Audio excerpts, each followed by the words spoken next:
Assalamualaikum warahmatullahi wabarakatuh. Selamat siang, Bu Aryani. Di sini kami akan mempresentasikan dari hasil laporan kapal ikan modern yang diisi dari saya Sultan Faidil Azam dengan NIM akhir 21. Saya Bima Haji Pamungkas dengan NIM akhir 031. Saya Radika Putra Sandaya dengan NIM akhir 058. Saya Iqbal Muhadis dengan NIM akhir 027. Saya Dana Suzera dengan NIM akhir 41. Oke, next. Nah, di sini ada latar belakang dari galangan kami itu dari Cilacap. Cilacap merupakan salah satu kota pelabuhan terpenting di pantai selatan Pulau Jawa yang memiliki potensi perikanan tangkap yang sangat besar. Dengan posisi strategis ini menghadap Samudra Hindia, Cilacap menjadi basis utama dalam armada kapal ikan yang beroperasi di perairan samudra. Untuk mendukung armada pelayaran besar ini, keberadaan galangan kapal ikan yang modern dan memadai menjadi sangat krusial. Galangan kapal berfungsi tidak hanya sebagai tempat pembuatan kapal baru, tetapi juga sebagai fasilitas perawatan, perbaikan dan doping yang memastikan setiap kapal tetap baik laut dan beroperasi secara optimal. Oke, lanjut. Oke, definisi galangan kapal ikan. Galangan kapal ikan adalah suatu area khusus yang terletak di pesisir pantai yang memiliki fasilitas khusus untuk berbagai jenis kapal. Fungsi utamanya yaitu ada new building, maintenance, repair. Next. Ini adalah galangan kapal yang kita bikin, yaitu PT Ocean Fishery Shipyard. PT Ocean Fishery Shipyard adalah perusahaan galangan kapal yang berlokasi di Cilacap, Jawa Tengah. Kami hadir untuk memenuhi kebutuhan reparasi kapal di kawasan selatan Indonesia, khususnya kapal perikanan. Next. Untuk lokasinya, kita bikin di Kota Cilacap, Jawa Tengah dengan luas 14,324,81 meter persegi. Untuk kapasitas doknya itu di 100 GT. Next. Oke, untuk aksibilitas dan koneksibilitas.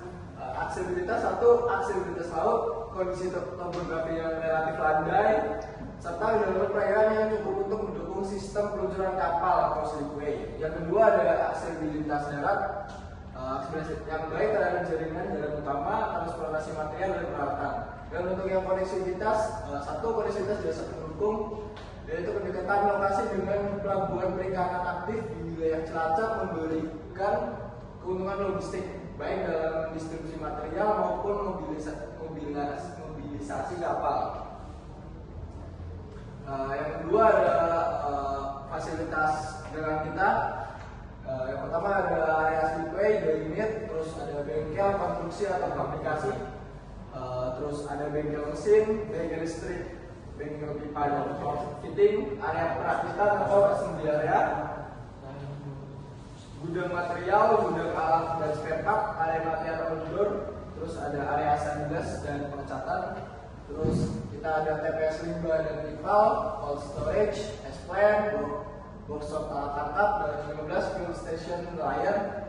Terus kita juga ada kantor utama, laboratorium dan QSE, 18 kantin dan musola, parkir kendaraan, serta 20 pos keamanan atau gate. Terus kita juga berinovasi teknologi yang berupa teknologi augmented reality, AR dan sensor. Dipertimbangkan untuk meningkatkan efisien kerja di lapangan melalui pemantauan berbasis data, seperti contohnya di gambar ini.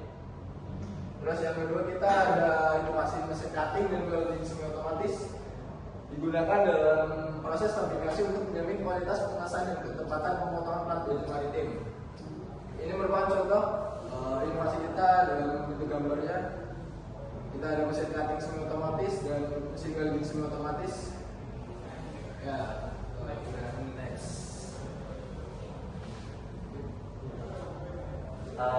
Baik, lanjut untuk slide kali ini masuk ke inovasi teknologi, yaitu sistem pengolahan limbah disintegrasi atau IPAL. Itu dirancang untuk mencegah pencemaran air laut akibat aktivitas galangan. Untuk manfaatnya yaitu mencegah pencemaran air laut, memenuhi regulasi lingkungan, mendukung operasional galangan yang berkelanjutan, dan menjaga kepercayaan pelanggan dan reputasi perusahaan. Next.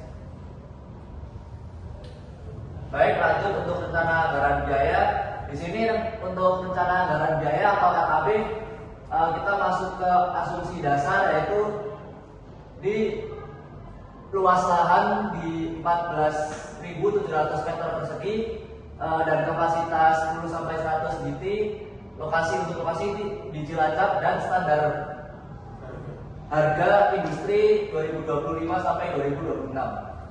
Berikut bisa dilihat untuk RAB pembangunan galangan. Ada pekerja lahan sipil dengan total 23.500.000, fasilitas atau slipway 6.700.000 untuk peralatan produksi 5.200.000.000, dan untuk utilitas lingkungan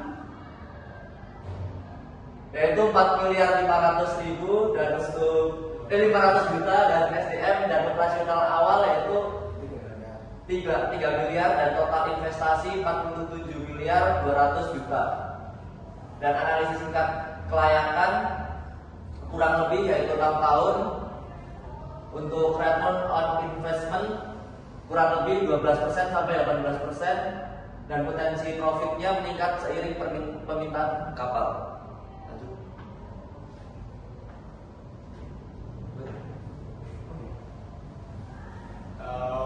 Kemudian selanjutnya di sini ada analisis laba dan rugi.